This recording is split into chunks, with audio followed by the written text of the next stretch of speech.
Welcome back to another episode of Author Interviews with Jazz Prose. I'm your host, Sai. Today, we are here with the lovely Jen Turner for one of her books, To Steal, Kill, and Destroy in this game called Love. Jen Turner, how are you doing today? I'm doing fine. First of all, I just want to say thank you for having me. This is an honor, and I'm just appreciative that you wanted to interview with me and talk about the book. So thank you for that. Absolutely. I mean, this is what we're here to do. I love books, I love reading, and I love the whole process as I'm an author as well. So, yeah, that's what this platform is for. So, I like to start with the title and the cover. So, if you want to tell us a little bit how you came up with the title and then the inspiration for the cover. Yes. So with the title, I like to read a lot of books too. And it's like I always like to set myself apart from everybody else, and it's no shade or anything like that to no one. But it's like I didn't want my book to sound like the same title as everybody else's. And growing up in a Black household, especially with someone like my mom who is religious, or I wouldn't say the word religious, but yeah, she's religious. Okay. And her favorite word, when we're growing up, the devil comes to kill, steal, and destroy, Yes. and I also at a young age, I grew up reading, which I shouldn't have been reading these type of books, but I grew up reading like urban novels and different things like that. And so the title just came to my head, one day, to steal, kill, and destroy in this game called Love, and of course, I made it in an erotica novel. So yeah, that's just how I came up with it. How I came up with the cover is I actually sent some images to a book cover artist, and she put, because again I didn't want to run the risk of everyone having like the images and everything. So she showed me some images, and I showed her one of the dark skinned dude, because I like to mess around with software and stuff too and create things. So I told her my vision. I wanted 3 people on the cover. And of course, if whoever's read the book, they know that, the female and the lead female and the lead guy, they lived in a penthouse and things like that. So I just kind of gave her an idea. And then she came with it, so who did this cover? I have so many covers, Yes, I have so many book covers for the next 5 years. I'm addicted to them. I literally said that. I understand that. I said that. I think it was yesterday. I'm a cover hoarder. When I see Oh them, my God, that one. Yes. So who did this cover was Miko Covington. Yep. You did this one. I love her. I've won. And I absolutely love it. Yeah. And when we get more into this, because you asked me a question later, so I want to, I'll come back to why I'm glad I chose my title and why I chose this cover. I once you ask me that question, we'll come back to it. But it's I'm going somewhere with it. Okay. I kept it and I did not change it. Okay. Well, listen, we're here for the story. We're following. So tell us a little bit about you and how you became an author. Okay. So my name is Jenny, but everyone calls me Jen. Everyone knows me by Jen, and now Jen with the pen has become kind of like my slogan. And so a little bit about myself. Since growing up, I've always loved stories. I always love to hear people tell stories. I'm a story person. Everybody knows, like, if you take me to the movies, like, I'm happy. Like, I love everything about history. That was like one of my favorite subjects. Really? Yeah, like in school, like I love to hear, especially about Black history. Like I've always loved history, and I've always loved to write. I was very talented as a young writer in school, in elementary school. So yeah, I think that's just how I am. I love movies. Like, I hope to turn my books into films and things like that. So yeah. Did you watch the movie Sinners? Is it Sinners? Yes, I did. Yeah, okay. I watched it in Atlanta. Okay. I heard it's really good. I haven't seen it yet. Because at first I thought it was just another, I do like history, but sometimes it's like the plots are redundant. So I'm like, oh my God, is this like, but then I heard that there were vampires in it, and I was like, oh, I didn't Yeah. know that. So Yeah. The main storyline is the vampire, vampire versus human thing or whatever. But it was very good because it was a lot of gems being dropped in that movie. It wasn't just really, vampire. Yes, I loved it. okay, I'm gonna have to check it out. So tell us about your book, To Kill, Steal, and Destroy, in this game called Love. Yeah, so with this book, oh my God, I've been in my mind. I'm so mad that it took me this long to actually write the book, Writing? because I've been thinking about this book for years, like slowly developing like the scenes, the plots, the characters, and everything. It's like I've I've had this book in my mind for like years. So with actually me, when I began to write it, it wasn't hard at all because of the notes that I take, Yeah. throughout the years and stuff. I literally didn't write this. I just look at the notes and then I just start typing. The next thing you know, I got 5,000 words in like 30 Wow. minutes, Wow. and I should That's have been done. I should have yeah. been done with this book, but just work and distractions and things like that. But once I actually focused, I was Yeah. able to finish the book. Like when I started focusing and stopped worrying about everything else, like I was done writing the book in like 2 to 3 months. Wow. So it shouldn't have taken a full year for me to even finish the book. Yeah. So I feel like this book is like my baby because it's my first book, Yeah. and it is a very intense story. Everything is made up, but I'm telling you, it is a very intense story, and it's about this Trinity, my lead female character. She goes through it. She Okay. does. She goes through it. But you have to read the story, and there's a bunch of with this book. There is a lot of plots, twists, and turns. Yeah. So, like even my editor, she was like, "I can't believe this is your first book." She was like, "It takes people years to put together plot twists and stuff Yeah. like that." She was like, "Your imagery was on point." Like I tried to take people inside the novel. I didn't just want you to read Trinity went to the store. Trinity did, like, I tried to take you inside the book. And I think I did an awesome job with that, because when everybody is giving me feedback, they said your imagery is on point, and them plot twists, like how it's a bunch of missing like puzzles that will come together Really? in the So, session. but when you were, I think, okay, this might be on our next one, but so you have a lot of plot twists. And you say you took notes. So what is your process? Like, okay, let me ask this way. When you first write the stories, do you already know the end?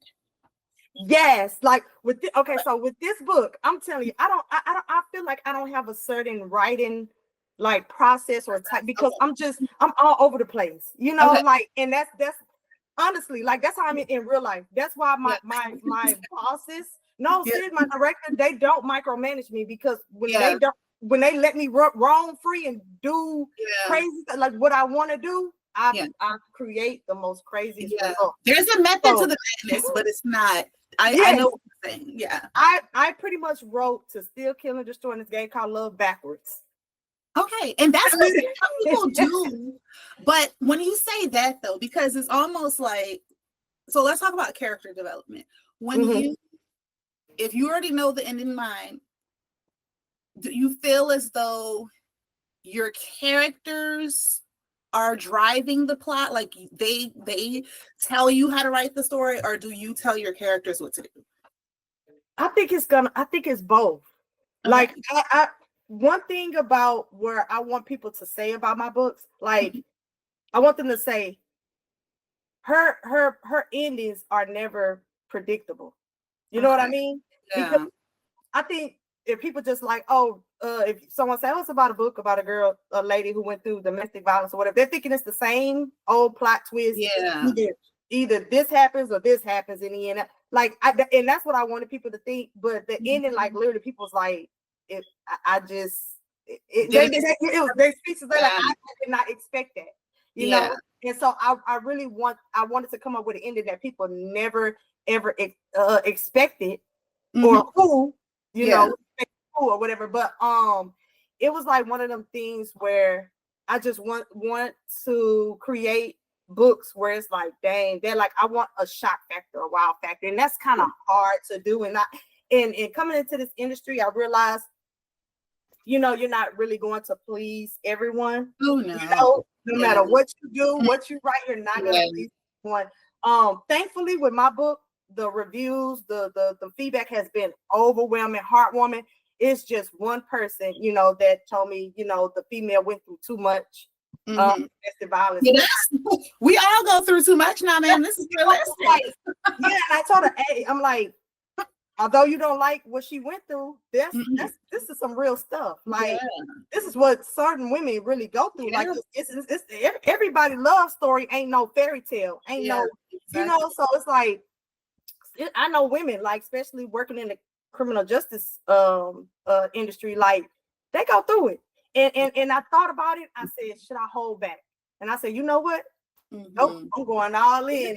We want a good read now, child. We going all in, and I'm glad I did, because people was like, man, you took me there. Like, I've had readers inbox me like, can I talk to you? And like, they poured out their heart. And one girl was like, I cried so bad. She was like, I'm so proud of this book, because she was like, man, I really feel. She was like, I can't believe this is a fake story. She was like, the guy felt real, like, so. Yeah.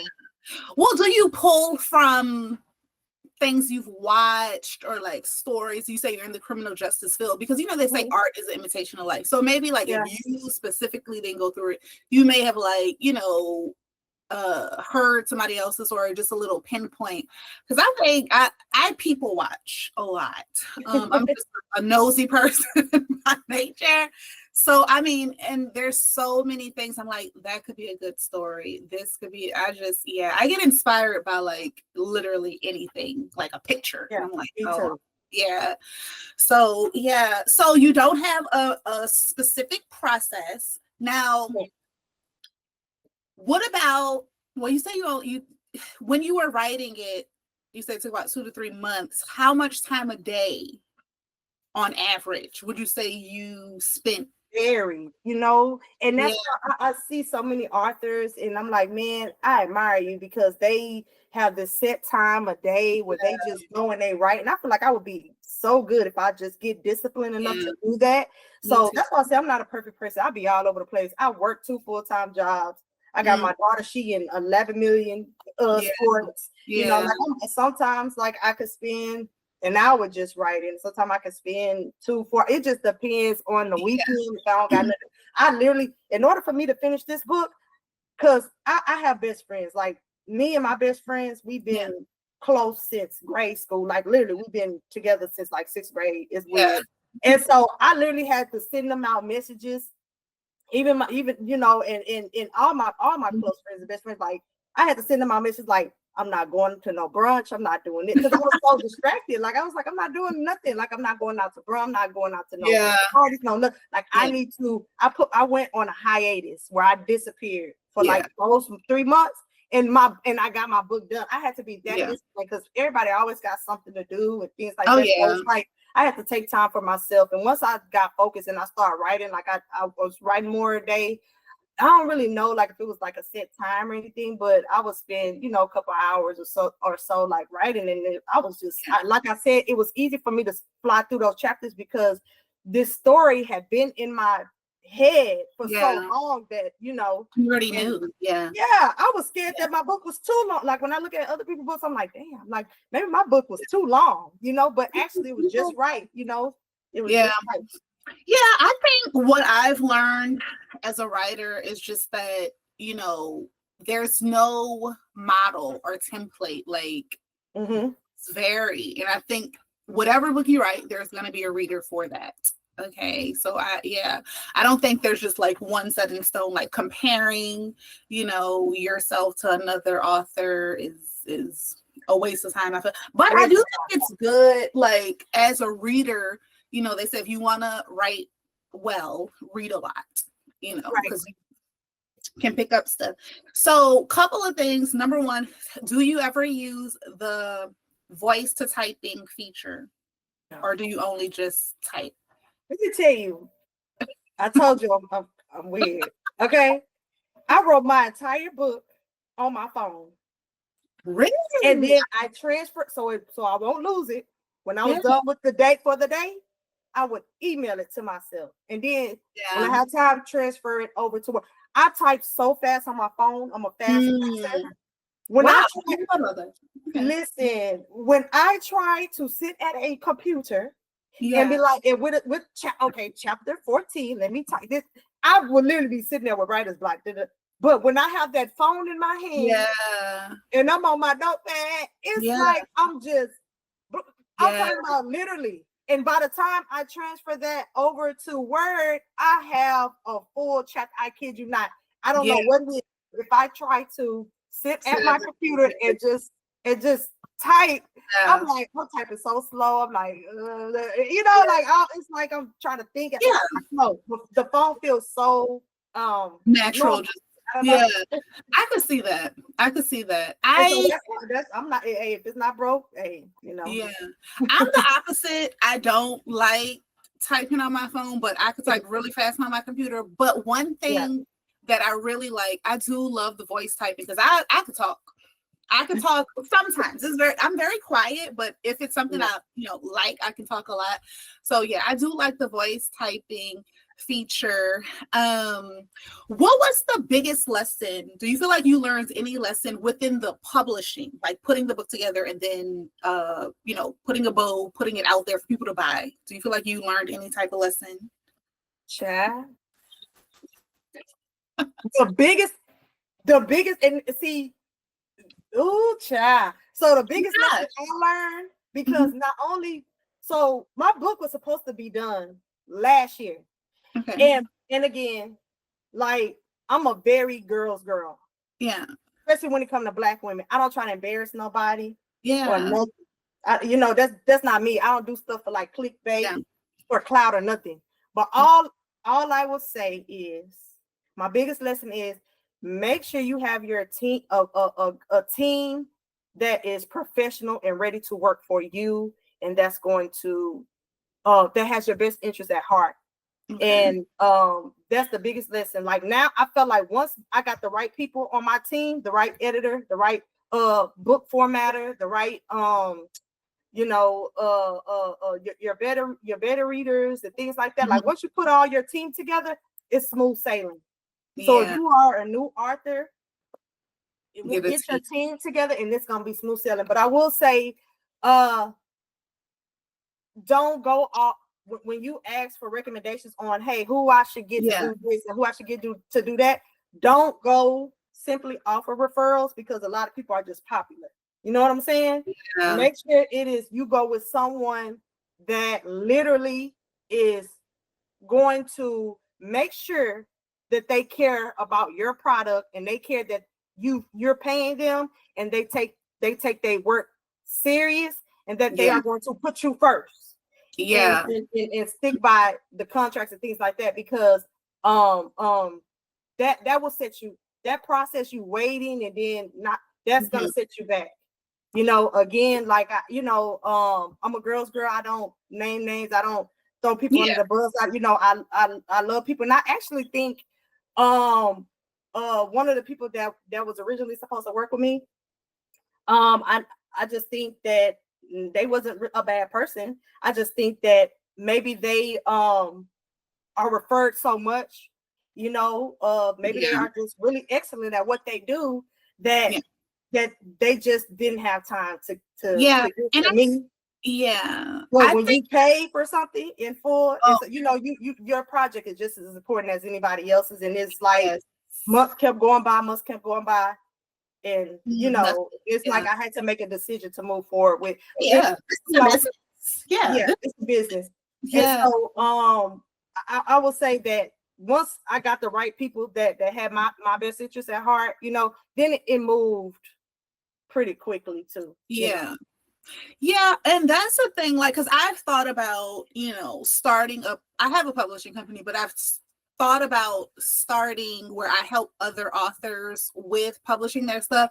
And I'm always like, no, because I don't have enough time. Like, you could be really great at something, but it's about, do you have the bandwidth? Most people don't have enough hours, especially if you're the person that's doing all of these things. Like, I don't know how, some people might be able to do it, but I have a book I've been working on for almost 10 years.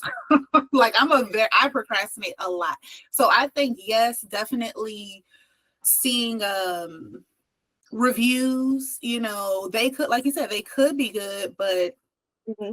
they might not have the time to dedicate to your thing. And I do think that there are smaller companies that are just as good. I have put some of my like chapters in Facebook groups for beta readers and things like that, and they're really quick because people that love to read, they'll give you good feedback. And so yeah. Do you use Facebook groups? Do you like Facebook? Yeah, I do. Good. And I'm in a bunch of book groups. I'm in a bunch of book groups on Facebook. That's how we met, actually. Yeah. Oh, is it? Oh, yeah, that's right. Yes. Black Girls Write Too. Yes, absolutely. Black Queen. Well, I think it's Black Queen and it's somebody else's group. Lord forgive me, I forgot her name, but I know I'm familiar with Black Queen. Yes, yes, I've seen she posts in there. Yeah, one of the groups posts a lot, and a lot of her information that she posts was very helpful. It's very helpful to me, and it did help me get to the finish line. I don't mind giving people their flowers. I try to give her flowers all the time because I didn't know anything about self-publishing. Really? And because I joined Black Girls Can Write Too, and the information that she put in that group, I was able to get to that finish line. I really was, because I paid attention, and whatever she posted, I took a look at, and then I wrote my notes and things like that. So she was a big part of helping me publish my first book, just because being in that group. Yeah. And I feel like if you're going to self-publish, like what you just said, you have to be a self-starter. Like, the information is there, but you're gonna have to go and do the work. You're gonna have to do the work. You're gonna have to look through. You have to look at videos, like proper grammar. You have to, even though of course you're gonna hire an editor and things like that. Like, you still don't want to, you still want to make your job as easy as possible and stuff. So you want to. I feel like I wanted my book to be as real as possible. So it's like I didn't just put anything up there. Like, this book is so much more than just a domestic violence urban fiction story. Literally, like I told you, on the criminal justice field, you get a full mini Law and Order series in here. So I'm talking about. You read the book, I want you guys to read this book, and you see, like, I put together a movie on pages, and so it's just more, it's so many pieces and dynamics to this book that all comes together like a masterpiece. So we're gonna get the links in a second, so people could definitely go and start this book.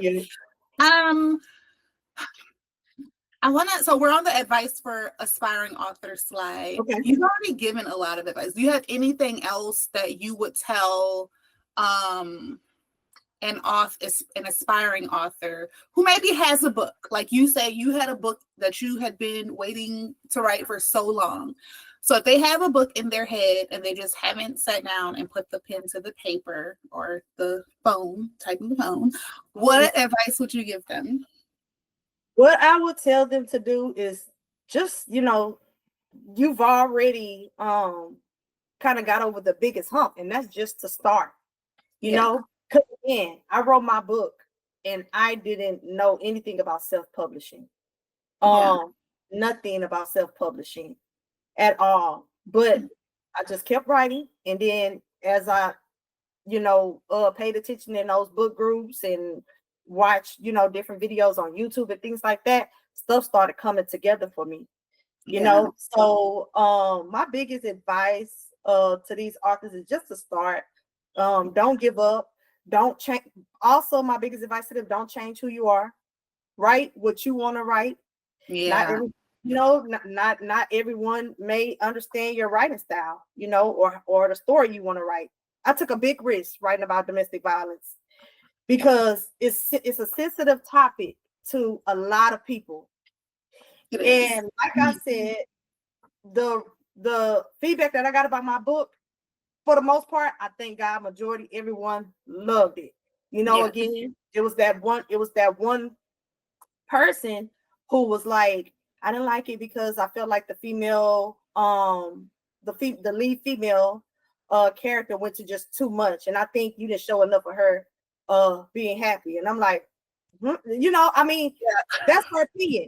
So I don't fault her at all, because at the end of the day, that's her opinion, you know, and she gave me her honest feedback, you know, and so I don't fault her, but you know, well, in you know what, how she felt like she went through too much. I have other readers that's like, man, I love how you put that together. Like you really brought out our emotions like in this book. And they was like, you told a real story. You didn't, you know what I mean? Like you told what we really go through behind closed doors. Like this is real life. This is real. It's a book, but it's, you know, this happens like to a lot of women and stuff. And so you know, some people can, you know, digest this, you know, maybe some people can't, but you know, again, I don't fault her. I think she's a great book talker, because how I found her is on TikTok, you know, so I still watch some of her videos, you know, and again, that was her opinion, but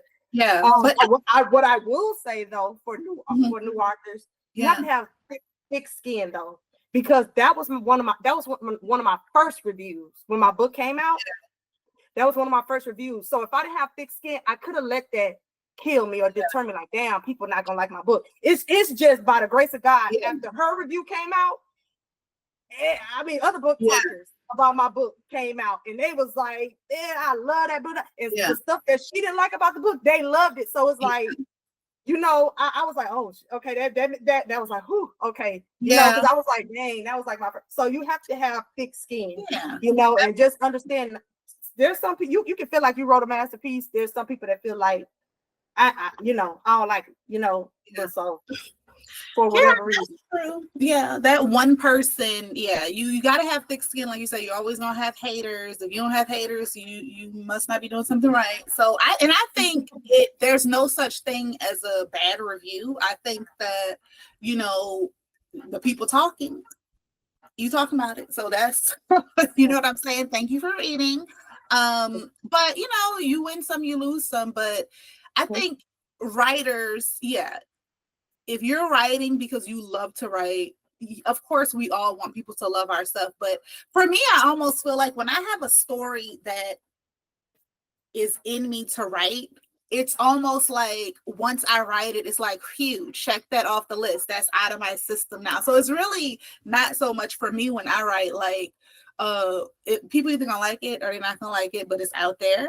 And so definitely, like you said, if you're an author, just keep going. You'll find your people. Yeah, you definitely will, because man, the love and the feedback that I've gotten from the community. I'm on a billboard out here too, so it's out right off a major freeway. Like people, like I'm like right now, like this is my first book, and it seemed like my treatment is like as if this is like my fifth book or something, you know. So it's like I appreciate all the love, I appreciate all the just I appreciate. It's overwhelming, honestly. Like, wow, where is the billboard? Like literally, girl. Like I get so many calls and emails, and can I talk to you about the book? Like I have other questions. Like, so I love it. I love it. Yeah. First of all, because you're in Houston. Yeah. Okay. First of all, where is the billboard? So it's out in Missouri City off the freeway, like Bellway 8 and Fondren. Okay. And it just what's today? The billboard just went down yesterday, May 3rd.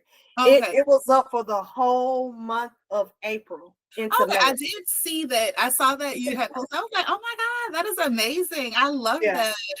And then also the National Black Book Festival is in October, and it's at Fallbrook Church. They've been around for a long time. So I saw you had your book release. Have you done other like book festivals? No, I have not been. I haven't been invited yet, and I feel like I haven't been invited yet because I'm a new author. Maybe they're not familiar. Like people are becoming familiar with me. Yeah. But they're not familiar with me yet, so I haven't been invited. But I'm ready to be invited. And I reached out to because they are here in Houston. Dang, they're doing the Boots on the Ground book festival October 18th, which is my birthday. Oh, And they're having a bunch of like dope Black women authors, male authors and really? stuff that signed up for it.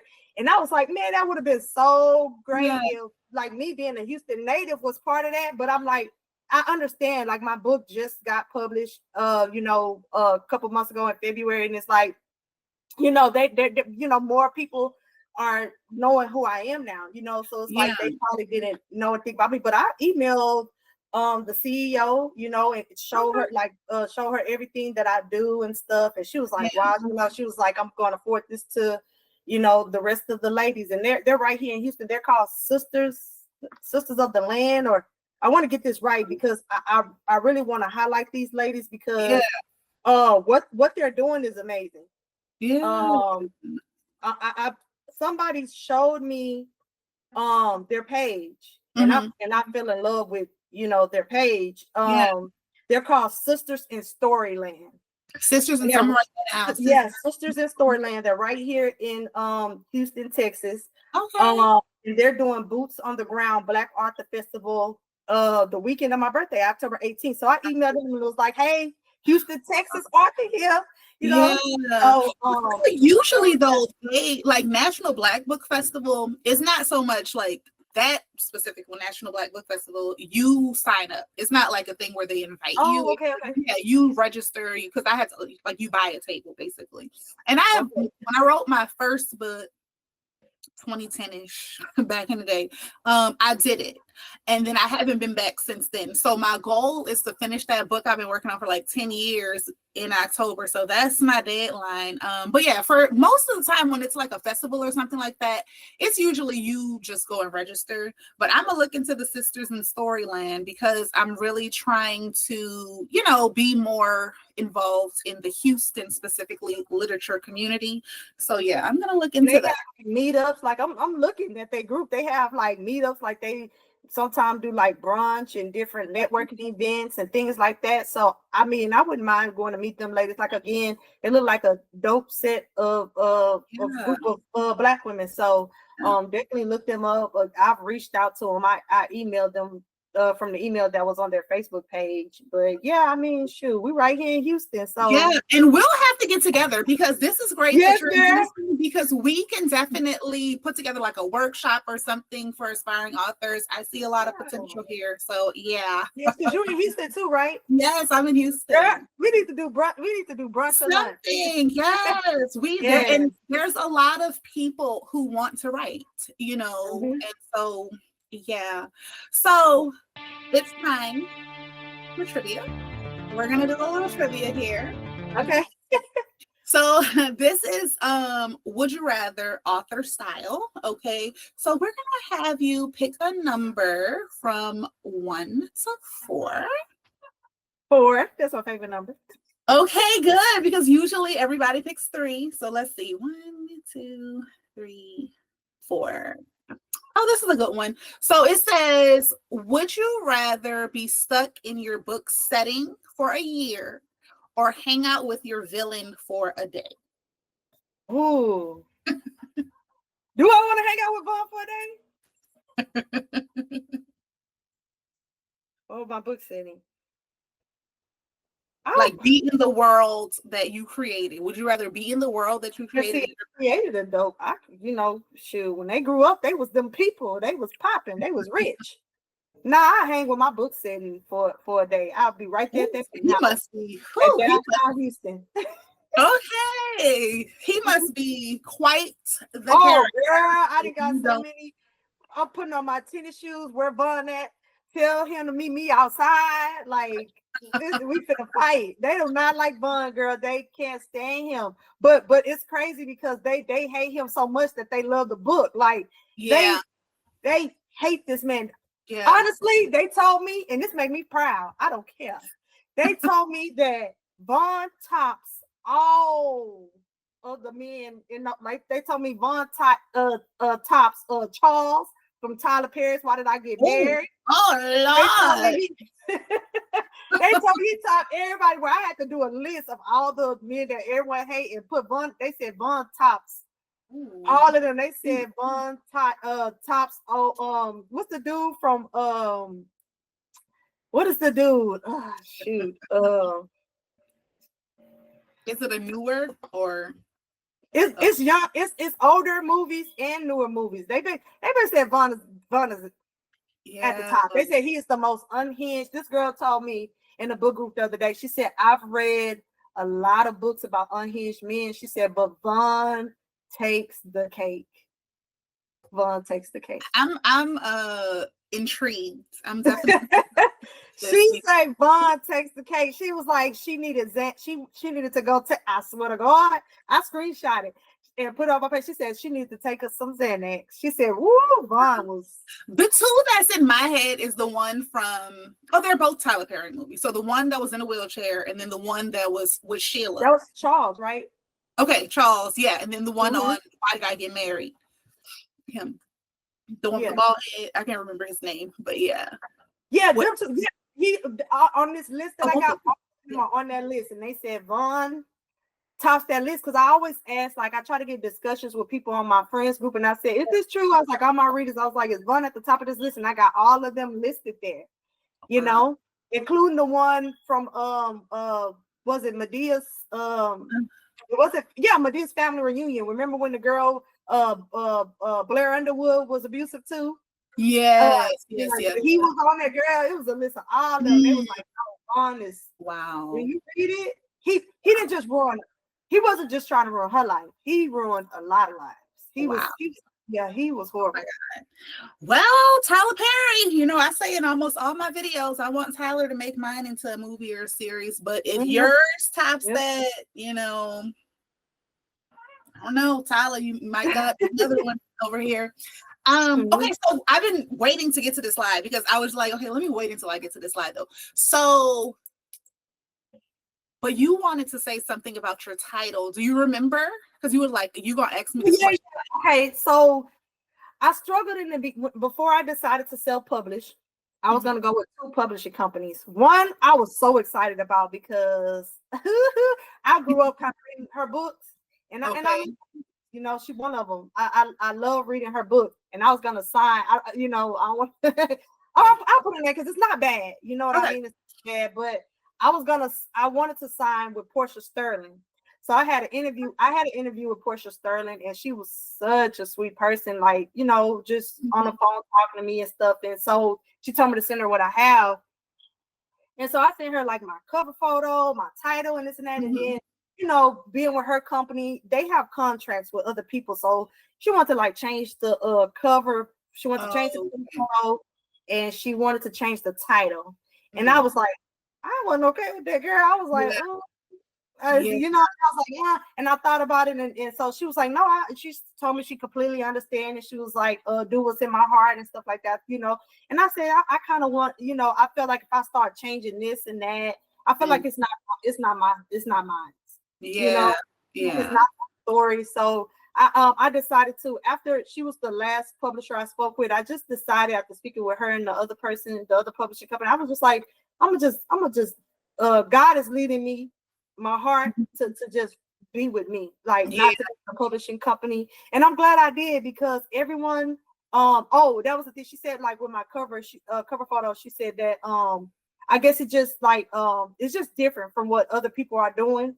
In the industry, and so the title was also, she said it didn't resonate with the industry because, like I said, that's what set myself apart from everybody. But to her, it just didn't seem like, kind of like what the industry was doing. But like I said, I'm glad I didn't change my title. I'm glad I didn't change my cover because that's like one of the main things that when artists tell me, they was like, yo, when I did an Arthur cover contest and I won, like first year Black, it wasn't like you win a prize and then they just was like post and see who you get most of votes. And like my cover, they was like, I can't tell you not one thing wrong with the cover. They was like, your cover snap. It was like, in one thing, your title, it don't sound like the rest of everybody else's title.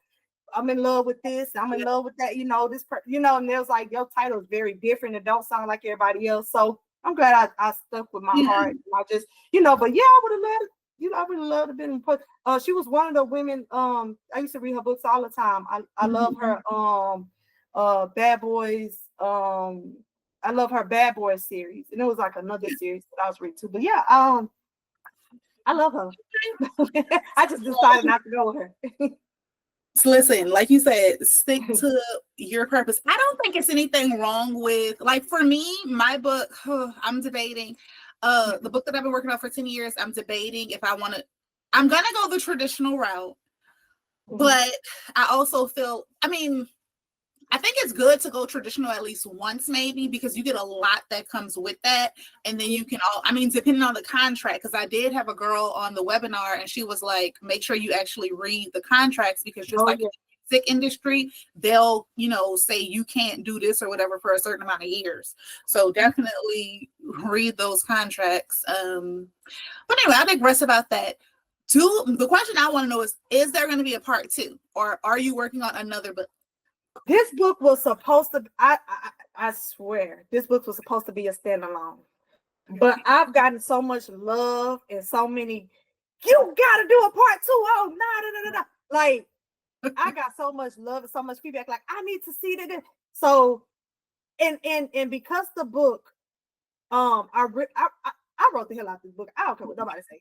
I don't care what nobody say. This book, for a first author, this is a 4 or 5 star book. It really is. That's like, not the reviews. They are. Yeah. Like in this slow, again, this is a new book. It's slowly making its way up. Around. But with this book, I got so much love that I got to do a part 2. And so people gotta see Trinity get treated the way she deserved. But because it was so many elements to this book, there's at least 2 or 3 other people that deserve a spin. It could be a spinoff. Yeah, they could be their own spinoff.